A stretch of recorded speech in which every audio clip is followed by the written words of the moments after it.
오늘 우리에게 주시는 하나님의 말씀은 디모데후서 4장에 있는 말씀입니다. 디모데후서 4장 9절부터 마지막 절인 22절까지의 말씀입니다.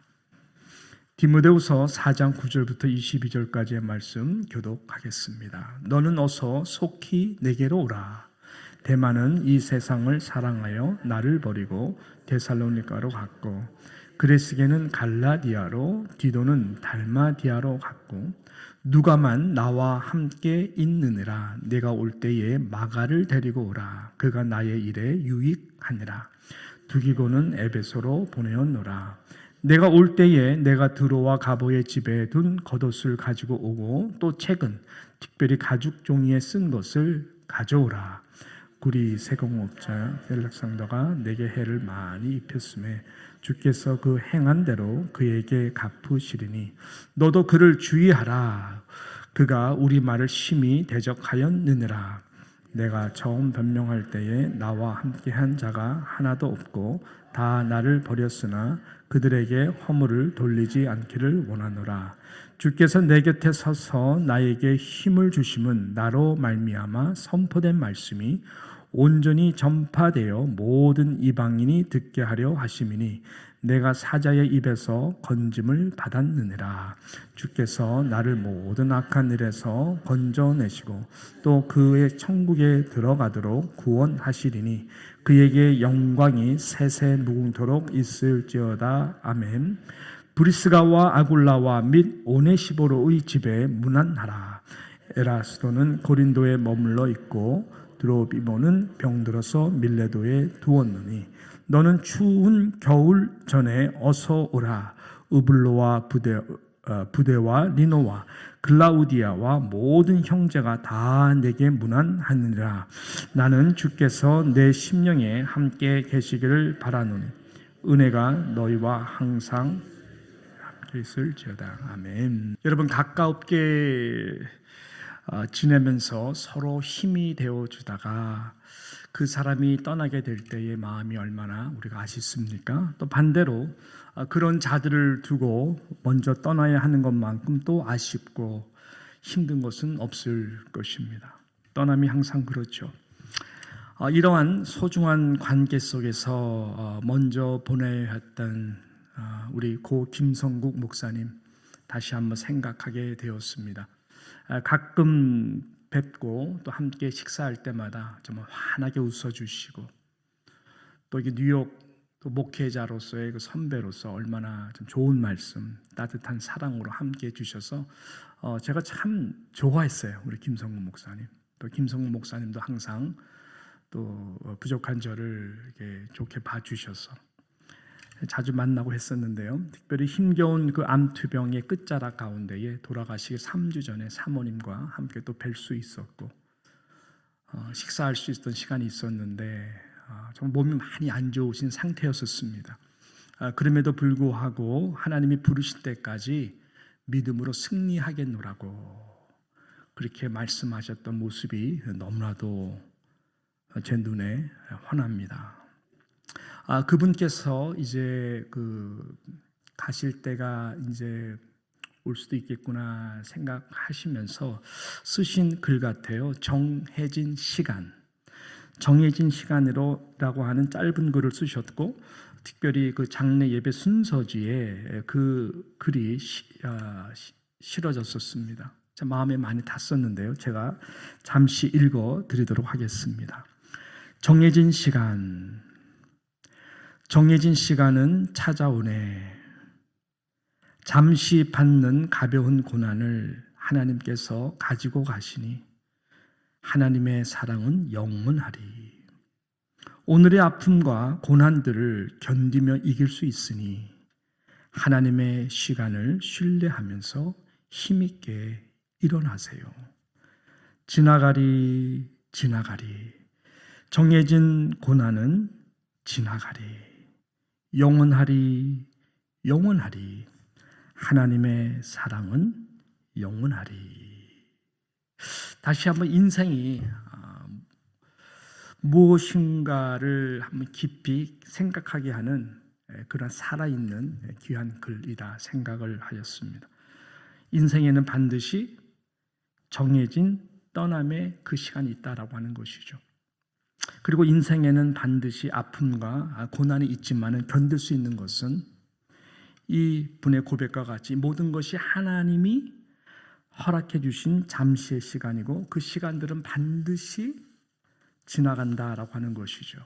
그리고 고통도 고난도 영원한 하나님의 사랑으로 가지고 가시기 때문에 하나님의 때에 또 그 모든 것들을 녹여주시고 영원한 사랑으로 또 영원히 안아주시니 정해진 시간의 인생 동안에 너무 힘겨워하지 말고 힘을 내라, 일어나라 라고 하는 이 귀한 메시지가 이 가운데에 있는 것입니다. 지금 바울이 전하는 이 메시지도 동일한 심정으로 전하는 메시지 같다라는 느낌을 많이 받았습니다. 바울이 13권의 서신을 썼습니다. 하나님의 말씀이 다 되었죠. 특별히 이 디모데후서는 가장 마지막이고 오늘 저와 여러분이 함께 읽었던 디모데후서 4장 이 마지막 본문은 더더욱 그가 이제 이 땅 가운데서 마지막으로 쓴 귀한 내용의 말씀인 것입니다. 그는 알았습니다. 우리가 어제 보았던 본문 6절에 보게 되면은 바로 이런 말씀 하잖아요. 전제와 같이 내가 벌써 부어지고 나의 떠날 기약이 가까웠도다 라고 말씀을 하고 있습니다. 그는 알았어요. 내가 이제 떠날 날이 왔다. 떠날 날이 왔다. 그런 바울이 과연 이 마지막 순간에 생각했던 것이 어떤 내용인가? 그것이 오늘 저와 여러분이 읽은 이 본문의 내용의 말씀인 것입니다. 결국 무엇이 남는 것인가? 그런 시각으로 말씀을 보면서 이렇게 쭉 묵상했더니 다름이 아니라 사람이더라고요. 사람. 기억 속에서의 그 사람. 바울의 그 짧은 인생 가운데 만났던 사람들이었고 특별히 예수 그리스도를 만난 후에 하나님의 나라를 위해서 그가 사역을 하면서 만났던 사람들에 대한 이 내용이 이 마지막 부분에 그의 마지막 서신에 기록된 것을 우리가 보게 됩니다. 다 사람 이야기예요. 사람 이야기. 몇 가지의 부류의 사람을 그대로 솔직하게 표현하고 쓰는 것을 또 보게 됩니다. 또 가만 봤더니 우리의 인생, 여러분도 그렇고 저도 그렇고 결국은 이런 색깔의 사람들의 부류가 내 인생 가운데에 있구나라는 것을 동일하게 발견하게 됩니다. 첫째 부류는 당연히 자신을 사랑해 주었던 사람들입니다. 힘이 되었던 사람들입니다. 그 김성근 목사님과 같은 존재들이죠. 늘 사역의 자리에서 응원해 주시는 사람들, 연약함이 있음에도 불구하고 기도해 주고 격려해 주는 사람들, 포기하고 싶을 때 힘이 되어주는 사람들, 그런 동력자들에 대한 이 사도 바울의 이 감사였습니다. 믿음의 아들 디모데가 바로 그런 사람이었습니다. 순종해주고 따라와주고. 그래서 바울은 그 추운 겨울 로마 감옥의 순교를 앞두고 오늘 첫 9절에 보니까 이 디모데에게 너는 어서 속히 내게로 오라, 이런 표현을 하면서 이 말씀을 마무리하고 있습니다. 물론 오라고 하는 이유가 우리가 이 본문을 보게 되면은 올 때에 좀 겉옷을 가지고 오고 그 다음에 가죽으로 쓴 그 책을 꼭 가지고 왔으면 좋겠다라고 하는 게 부탁 차원에서도 볼 수 있습니다만은 실은 바울이 이 디모데 후서를 기록하면서 이 디모데 보고 내게 속히 오라라고 할 때는 더 깊은 애정의 마음이 있는 것을 우리가 보게 됩니다. 너무나 이 디모데를 보고 싶었던 것이죠. 그래서 그 이유에 대해서 그 마음을 표현하면서 디모데 후서 1장 3절과 4절에 보게 되면 이렇게 표현합니다. 내가 밤낮 간구하는 가운데에 쉬지 않고 너를 생각한다. 그리고 4절에 보니까 내 눈물을 생각하여 너 보기를 원함은 내 기쁨이 가득하게 하려 함이니. 항상 기도할 때마다 감사하고 보면은 위로가 되고 기쁨이 되는 이 디모데를 바울은 잊지 못하고 내가 이 세상 떠나기 전에 한 번이라도 이 디모데를 내가 정말 꼭 보고 싶다. 내 눈물, 나를 위해서 눈물로 기도하는 그 디모데의 그 깊은 영적으로 교감하는 이 에베소에서 목회하는 디모데, 여러 가지 힘든 에베소 상황을 너무너무 잘 아는 바울, 그러나 순종함으로 감사함으로 끝까지 충성스럽게 감당하는 이 디모데를 향해서 바울은 너무나 깊은 사랑, 위로, 격려가 되었던 것입니다. 물론 19절에도 보게 되면 우리가 잘 아는 브리스가와 아굴라 이야기하죠. 무난할 대상들입니다. 내가 이 땅 가운데서 더 이상 보지 못하지만 물론 천국에서는 만나겠지만 너무나 고마웠다고, 너무나 감사했다고, 너무나 헌신해줘서 고맙다고 하는 이 브리스가와 아굴라 및 오네시모로 집에 문안하라. 그러면서 여러 사람들을 이야기합니다. 즉 이 불의는 어떤 사람들이에요? 바울에게 늘 힘이 되어줬던 사람들입니다. 어떤 조건이 아니라 정말로 주 안에서 사랑했던, 힘이 되었던 자들입니다. 여러분들에게도 그런 사람들 많이 계시죠? 예. 얼마나 감사합니까? 그리고 바울이 고마워하는 사람 중에 하나, 누가만 나와 함께 있다라고 할 때 그 누가와 같은 존재죠. 묵묵히 항상 그 자리에서 어떻게 도와줄 수 있을까? 이 의사였던 누가, 즉 쉽게 말하면 의리가 있는 사람들입니다. 예. 어떤 목사님이 그러더라고요. 목사님 쭉 목회를 해보고 여러 사람을 만났더니 믿음은 업 앤 다운이 있다라는 거예요.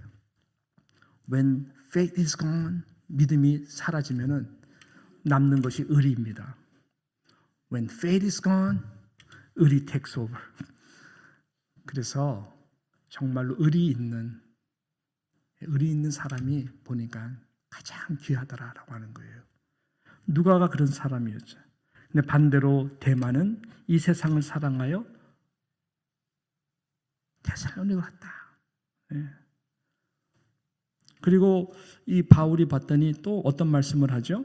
그런 정말 그 마음 아픈 사람이 16절에 보니까 내가 처음 변명할 때에 나와 함께한 자가 하나도 없고 다 나를 버렸으나 라고 말을 하고 있습니다. 삶을 보면서 한때는 뭐 열정적으로 무슨 말을 하고 막 했다가 등을 돌리는, 도중하차하는, 그러니까 마음의 가시와 같이 아픈 사람들이 있는 것이죠. 특별히 이 14절, 15절에 나오는 분들에 대한 아픔을 얘기합니다. 뭐라 그러죠? 구리 세공업자 알렉산더가 내게 해를 많이 입혔음에 주께서 그 행한 대로 그에게 갚으시리니 너도 그를 주의하라. 그가 우리 말을 심히 대적하였느니라. 반대로 대적하는 사람도 있습니다. 주 안에서 형제라 그러면서 끝없이 비방하고 끝없이 험한 말들을 하고 도대체가 말이 통하지가 않는, 영이 통하지가 않는 그러한 구리 세공업자 알렉산더, 그런 자도 있다라고 하는 것이죠. 근데 오늘 이 말씀을 보면서요, 참 아름다운 사람이 또 나오는데 또 어떤 사람인가 봤더니 바운스백 하는 사람이에요. 예를 들어서 11절에 나오는 것 같이 누가만 나와 함께 있느니라, 그런 신실한 자가 있지만은 또 내가 올 때에 마가를 데리고 오라. 그가 나의 일에 유익하니라. 어떤 주리의 사람일까요?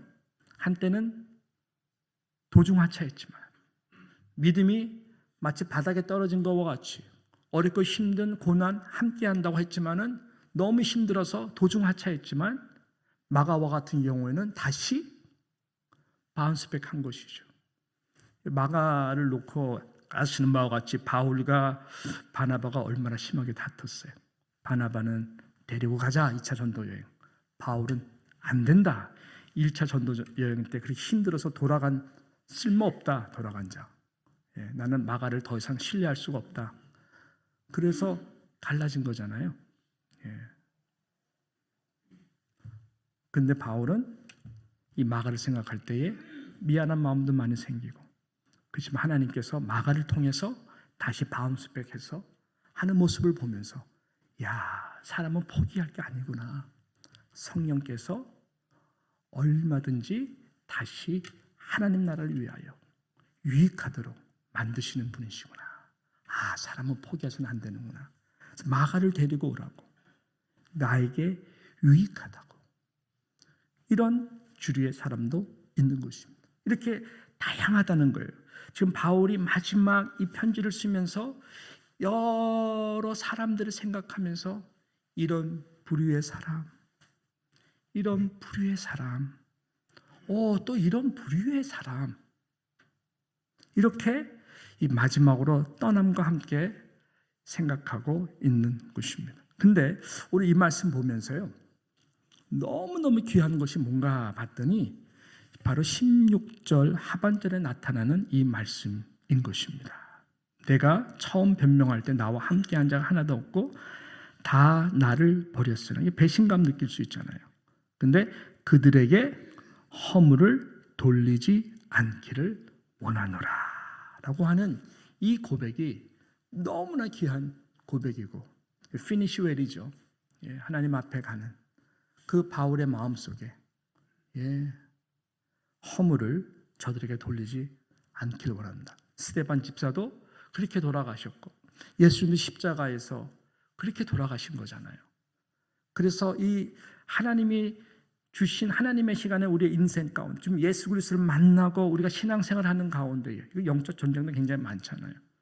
그럴 때에 우리는 결국은 이 모든 것을 통해서 하나님께 감사하고 허물을 저들에게 돌리지 않고 하는 이 신앙이 너무나 귀하구나라는 것을 깨닫게 됩니다.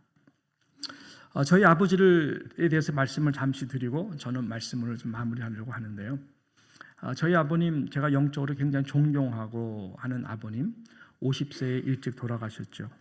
근데 굉장히 강하신 분이 있었어요. 강하신 분은 다른 것이 아니라 신앙에 대해서는 한치 진리라고 생각하는 분, 양보가 없으신 분으로 유명했어요. 과연 그것이 좋은 것인가? 훌륭하죠. 근데 항상 그래서 아버지 안에는 거룩한 분노가 있었던 것 같아요. 목사가 목사같이 않는 사람에 대해서 되게 거룩한 분노가 있었어요. 무슨 말이냐? 저희 아버님은 평양 산정역교회 주기철 목사님 밑에서 전도사로 사역했던 분이세요. 하나님께서 그렇게 세우신 거죠. 그러니까는 그 일제 강점기 시대 때 신사참배 안 하기 위해서 당연히 주기철 목사님도 고문받고 그럴 때 승리하는 모습 보면서 아버님도 그 대열에서 살아셨어요. 다 죽어나갈 때 당신도 순교하기를 원했지만은 아주 어린 전도사니까 풀어줘서 상처가 돼요. 그렇지만 끝까지 일사각오의 신앙으로 나름 굉장히 지키는 그 영적 프라이드가 여러분 그 당시 때 많은 목사들이요 신사참배했거든요. 주기철 목사님이나 이제 방지강 목사님 순교하신 그 대열, 심희철 목사님 그런 분들은 끝까지 지켰거든요. 너무너무 힘들어도 끝까지 믿음을 일사각오로 지켰죠. 그러니까 그 대열에 계셨기 때문에 이제 딱 남한에 내려와서 보면서 갈라지잖아요. 이걸 지킨 사람들과 지키지 않은 사람들. 그러니까 당신은 지켰잖아요. 그러니까 그것이 기준이 돼가지고 지키지 않은 사람들이 이렇게 하는 거 보면은 아버지 마음에는 이렇게 분노가 있었던 것 같아요. 미안합니다. 지금 다 돌아가셨으니까 대표적인 인물이 누구냐? 한경직 목사였어요. 한경직 목사는 신사참배를 하셨거든요. 그러니까 그런 것에 대해서 그분이 훌륭한 목사로 추정받을 때마다 아버지는 그것에 대한 분노가 많았던 것 같아요. 신사참배도 신사참배 지키지도 못하는 신앙이 이렇게 그런 마음이 있었던 거예요. 그러면서 결정적인 게 뭐였냐면은 한국이 WCC 에큐메니칼 무브먼트가 있었어요. 종교가 거기에 가장 반대로 섰던 대표자가 저희 아버님이었거든요. 그러니까는 그 또 WCC 에큐메니칼의 가장 대표로 섰던 분이 한경직 목사님이었거든요. 클래시가 되는 거예요. 그리스도의 사랑으로 온 세계가 모든 게 하나가 되어야 됩니다. WCC 에큐메니칼 무브먼트에서 저희 아버지가 가장 앞에 서서 저거는 잘못된 것이다 라고 진리에 서서 목숨을 걸고 앞장섰던 분이에요. 그러니까 누구랑 부닥쳐요? 한경직 목사님이랑 부닥치는 거예요. 한경직 목사는 사랑으로 다 품어야 된다.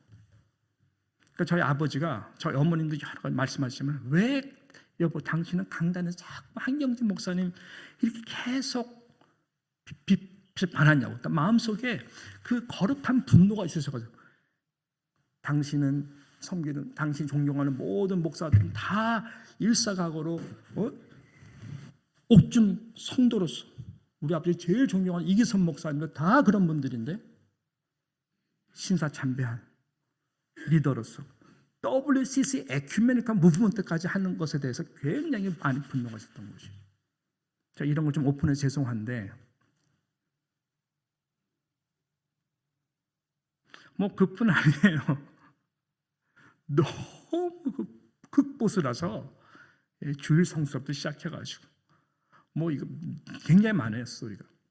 그러니까 항상 그 거룩한 분노 때문에 마음이 그런 화가 있으셨어요.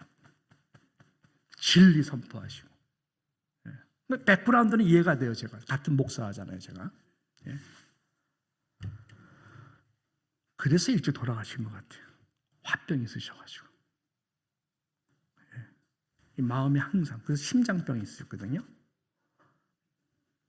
호흡곤란증, 심장병, 고혈압, 당뇨. 그래서 일찍 돌아가셨어요. 3번 쓰러지셔가지고. 뭐 순교가 안 됐으니까 설교하다가 데리고 가십시오. 젊은 날에 헌신했던 그대로 하나님께서 3번째는 이제 설교하시다가 쓰러지셨죠. 신학교에서 가르칠 때 2번 쓰러지셨고 거의 반신불고 되셨는데 끝까지 설교하신다고 설교하시다가 모 교회에서 쓰러져서 돌아가셨죠. 저는 순교를 보긴 보는데, 근데 이제 쓰러진 다음에 병원에서 잠깐 옮기셨거든요. 하루 이틀 계시다가 이제 돌아가셨는데, 그때 아버지가 간곡히 부탁했어요. 그 오시는 목사님들한테 제발 한경진 목사님 좀 불러달라고. 왜요? 내가 꼭 용서받고 싶다고. 그 다음에 다른 한 목사님이 계세요. 이름 되면 다 아세요. 지금 다 돌아가셨는데 그 2분을 꼭 만나고 싶다고. 그러니까 아내, 그동안에 당신이 이렇게 거룩한 분노 때문에 자리 잡고 있었던 이 부분을 내꾸하고 싶은 것이죠. 그러니까는 용서받고 싶어서 회개한다고, 꼭 불러달라고, 내가 사죄를 해야 되겠다고. 근데 그때 한경진 목사님이 해외에 나가 계셔서 그러면서 그러면 꼭 전해달라고, 내가 당신을 너무너무 미워해서 했던 것 용서해달라고. 그렇게 정말로 사죄하고 다른 거물고 같은 목사님이신 같은 신학교 동기 그분한테도 꼭 전해달라고. 그 2분에 대해서 그 모든 상처를 저 사람들이 잘못한 것이 아니라 내가 용서하지 못했던 그것을 아버님이 회개하시고 돌아가셨어요. 제가 그것을 이렇게 보면서 너무너무 중요하다. 결국은 우리가 떠날 때는 남는 것이 사람인데, 사람에 대해서 나의 의를 세우는 것이 아니라 결국은 용서해 달라고 하는. 제가요 얼마 전에 장문의 메일을 받았어요. 우리 교회 성도. 내용이 바로 이 내용이었어요. 몇십 년 동안 지나갈 때마다 욕이 나오고 한 번도 눈 마주치지 않고 인사도 안 했던 그분과의 관계. 장문의 메일이에요. 눈물의 메일이에요. 화해하게 됐다고. 서로 용서하면서 이젠 너무나 마음의 자유를 얻고 너무나 다른 세계를 경험하듯이 너무나 예배가 은혜가 된다고 하는 이야기예요. 아주 프라이빗하게 저한테 보내주셨어요. 여러분, 이거예요. 그래서 저희 아버님도 그렇고 조금 전에 그 성도님도 그렇고 결국 무엇이 남는 것인가? 저는 사랑과 용서라고 생각을 해요. 실은 내가 용서하는 것보다 용서를 받고자 하는 그 마음. 그럴 때에 정말 하나님께서 정해진 시간 가운데에 그 떠남이 아름다울 수 있도록 은혜 주시지 않을까. 지금 사도 바울이 그들에게 허물을 돌리지 않기를 원하노라. 그럼 다 해결된 거잖아요. 이 마음의 릴리스, 이 마음의 천국. 그래서 우리 베드로가 몇 번씩이나 용서해야 되겠습니까? 야, 7번이 아니야. 7번씩, 70번이라도. 예. 그러한 은혜가 우리 가운데 함께 해주셔서 누구에게도 허물을 돌리지 않고 언제든지 저와 여러분이 내일이 없잖아요. 예, 떠남 가운데에 항상 준비하면서 이 마음에 천국과 평안을 누릴 수 있는, 예, 마음이 가벼워 하나님 앞에 나아가고 살아갈 수 있는 저와 여러분 되시기를 축복합니다.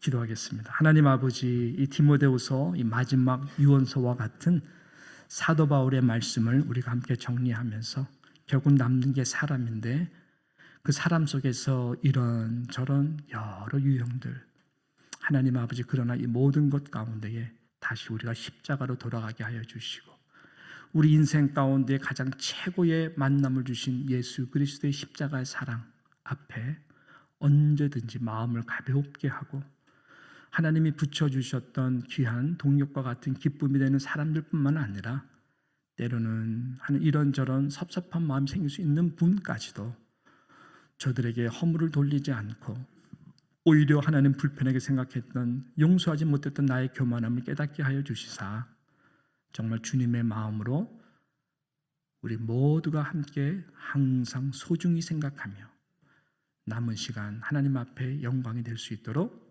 서로 잘 보듬어 줄 수 있는 넉넉한 마음 우리 모두에게 허락해 주심으로 늘 천국이 될 수 있는, 언제든지 떠나도 하나님 앞에 감사할 수 있는 모두가 될 수 있도록 도와주시옵소서.